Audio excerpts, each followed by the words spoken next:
नमस्कार मित्रांनो, मी क्रांतीवीर वेलकम करतो आपल्या स्टडी विथ क्रांतीवीर या यूट्यूब चॅनलवर.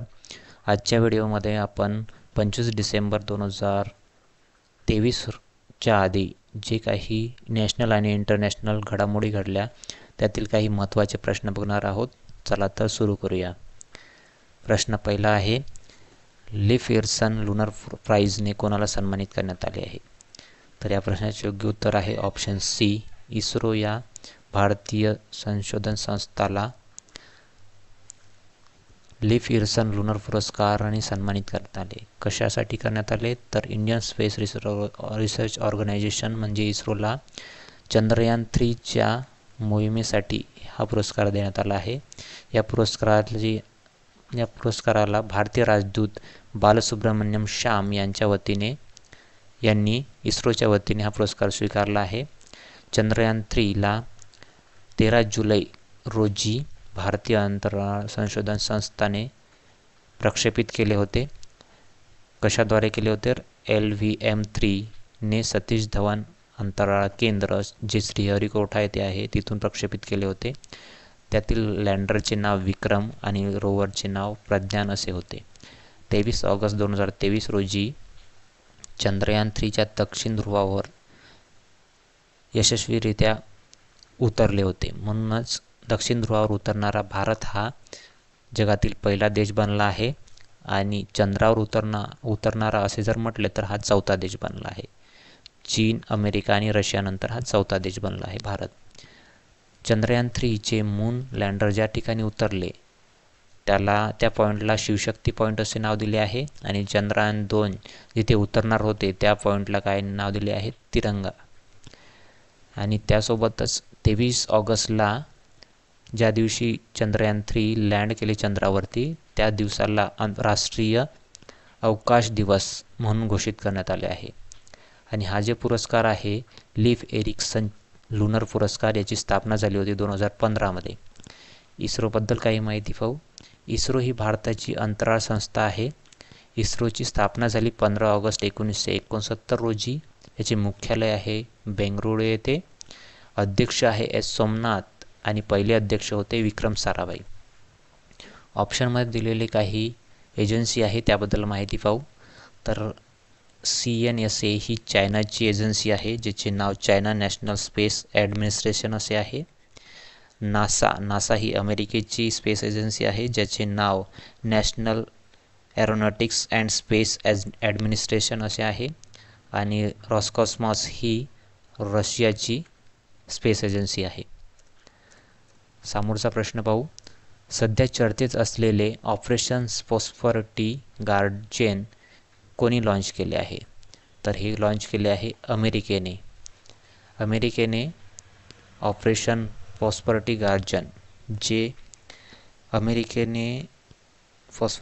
हे लाल सागरमध्ये आंतरराष्ट्रीय समुद्रामधून जो व्यापार होतो त्या व्यापारामध्ये हुती हमल्यांपासून जे संरक्षण मिळण्यासाठी ही संघटन स्थापन केले आहे.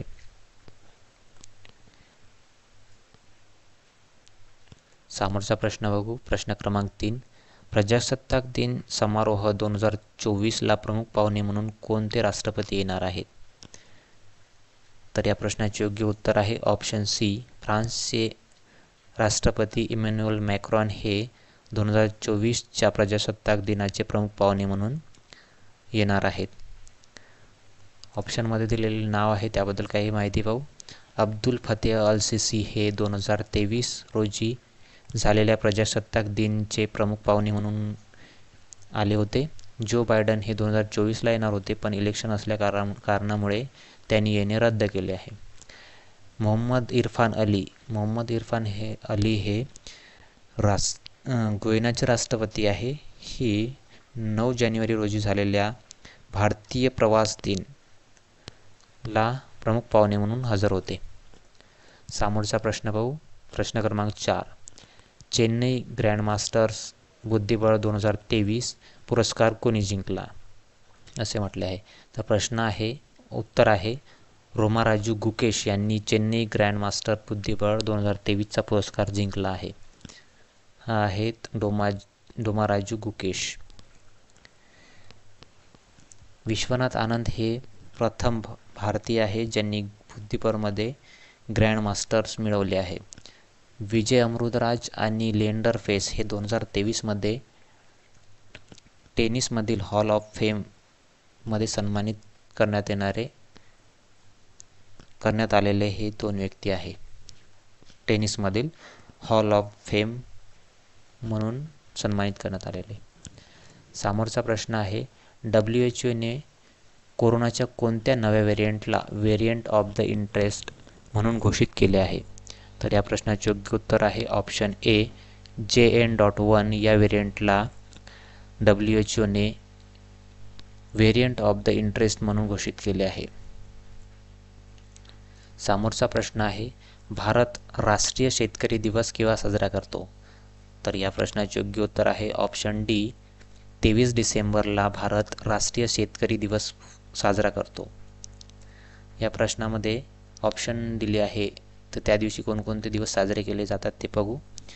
तर 19 तारखेला गोवा मुक्ती दिवस साजरा केला जातो, जे 1961ला पोर्तुगीजांपासून स्वतंत्र झाले होते. 20 डिसेंबरला आंतरराष्ट्रीय मानवी एकता दिवस म्हणून साजरा केला जातो आणि 22 डिसेंबरला रामानुजन यांच्या जयंतीनिमित्त राष्ट्रीय गणित दिवस साजरा केला जातो. समोरचा प्रश्न आहे, बुद्धगया येथे प्रथम आंतरराष्ट्रीय संघमंचचे उद्घाटन कोणी केले? तर या प्रश्नाचे योग्य उत्तर आहे ऑप्शन बी, दलाई लामा यांनी बुद्धगया येथे प्रथम आंतरराष्ट्रीय संघमंचचे उद्घाटन केले आहे. दलाई लामा इनॉग्रेट इंटरनॅशनल संघ फोरम.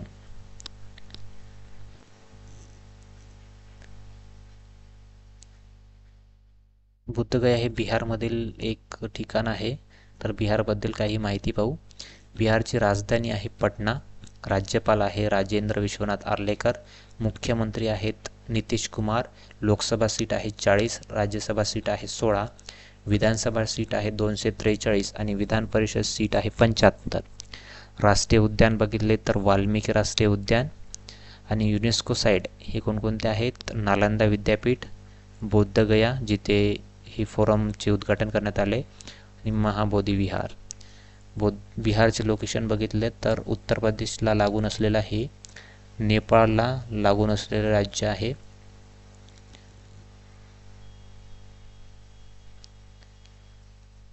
ऑप्शनमध्ये काही व्यक्तींचे उल्लेख आला आहे, त्याबद्दल काही माहिती पाहू. नितीश कुमार हे आपण पाहिले आत्ताच की बिहारचे मुख्यमंत्री आहे, ज्यांनी रबर डॅमचे उद्घाटन केले फाल्गु नदीवर. नरेंद्र मोदी यांनी तामिळी संगम महोत्सवाचे उद्घाटन वाराणसी येथून केले. राजनाथ सिंग यांनी अरुणाचल प्रदेशमध्ये चिफू टनलचे उद्घाटन केले आहेत, जे डी आकाराचे आहेत. समोरचा प्रश्न बघू. हनुवंतीय जल महोत्सव 2023 चे आयोजन कोणत्या राज्यात करण्यात आले आहे? तर या प्रश्नाचे योग्य उत्तर आहे ऑप्शन ए, मध्य प्रदेश येथे हनुवंतीय जल महोत्सव 2023 चे आयोजन करण्यात आले होते. इंडियाज लार्जेस्ट वॉटर कार्निवल आहे, जे मध्य प्रदेशमध्ये आयोजित करण्यात येत असते. मध्य प्रदेशबद्दल काही माहिती पाहू. मध्य प्रदेश हे भारतामधील एक राज्य आहे जे सेंटरमध्ये आहे. त्याची राजधानी होईल भोपाळ. मुख्यमंत्री आहेत जे नवीन इलेक्शनमधून निवडून आले आहेत, मोहन यादव. गव्हर्नर आहेत मंगूबाई छगनभाई पटेल. नॅशनल पार्क आहेत मध्य प्रदेशमधील कान्हा, पेंच, पन्ना, माधव, सातपुडा, फौजिल व वनविहार. इथे लोकसभा सीट आहे 29, राज्यसभा सीट आहे 11, विधानसभा सीट आहे 230 आणि ते जिल्हे आहे 10. ऑप्शनमध्ये काही राज्याचा उल्लेख आला आहे, त्याबद्दल काही माहिती पाहू. तर केरळ येथे नेहरू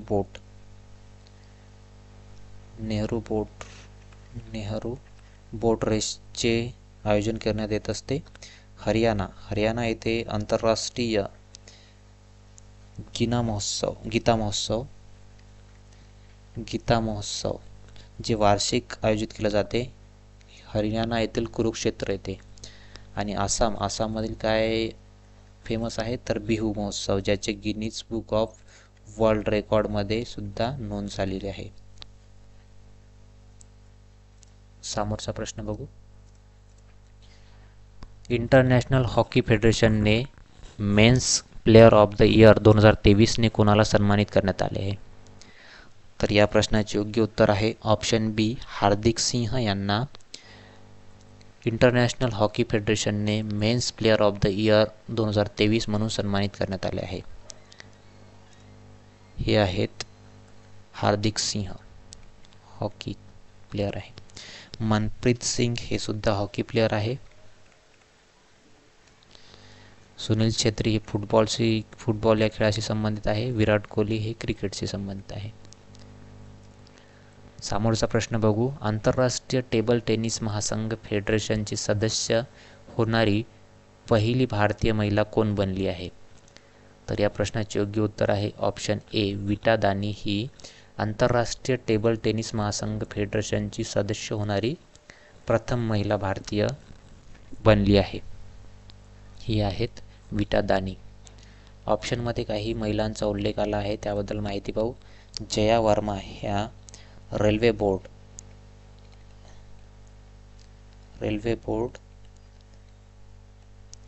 बोर्डच्या प्रथम महिला अध्यक्ष बनल्या आहे.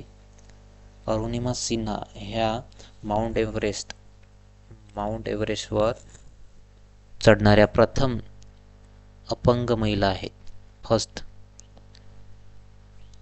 गीता गोपीनाथ ह्या IMFचे deputy CM, IMF international monitoring फंडचे डेप्युटी MD बनले आहेत, जे भारतीय वंशाचे आहेत. होमवर्कसाठी प्रश्न आहे, या प्रश्नाचे उत्तर कमेंट बॉक्समध्ये द्या. IPLच्या इतिहासातील सर्वात महाग खेळाडू कोण बनले आहे? IPLमध्ये जे आता लिलाव झाला त्यामध्ये सर्वात महाग खेळाडू कोण बनले आहे?